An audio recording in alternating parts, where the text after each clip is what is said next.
Hey, what's going on? You know who it is. You know what it is. It's amazing how you hear about some of these things that transpired like decades ago. And I found this very interesting and I thought I would share it with you guys. So it appears that Eddie Murphy was set to make an appearance in the film Malcolm X. Now, Malcolm X originally was going to be directed by Norman Jewison, a white director, but eventually Spike Lee took over control of the project, and the rest is history. But apparently, I guess his version was going to be based off Alex Haley's book about Malcolm X. I think it's called The Autobiography of Malcolm X. But nevertheless, Norman Jewison approached Eddie Murphy about playing Alex Haley.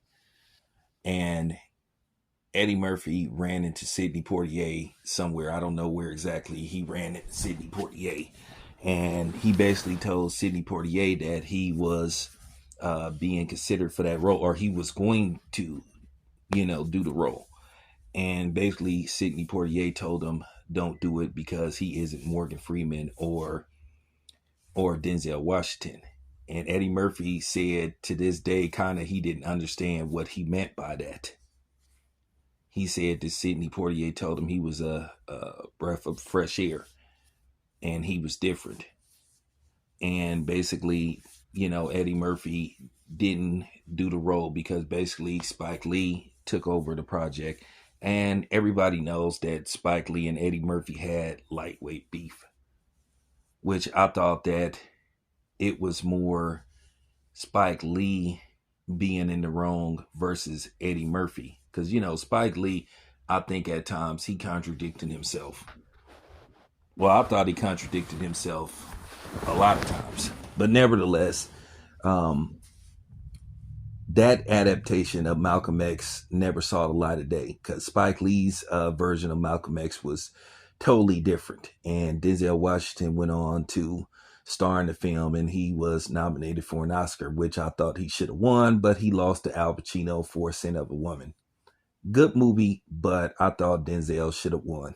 But nevertheless, that's neither here or there. And that's interesting. That's amazing that Eddie Murphy was attached to these type of roles. And I always thought that Eddie Murphy was cool behind the scenes. I think Eddie Murphy was more of a doer instead of being, loud and vocal about some of the moves that he made. At the end of the day, if you doing right by us and you looking out for us, because I felt like Eddie Murphy put out films that put black people in a more positive manner. And some people wasn't used to that. He did movies like Distinguished Gentleman and Boomerang. Boomerang is a really underrated classic film. And I highly recommend that people watch that movie. It's a great movie. But nevertheless, very interesting to hear about something like this. You wouldn't even think somebody like Sidney Poitier and Eddie Murphy would ever interact.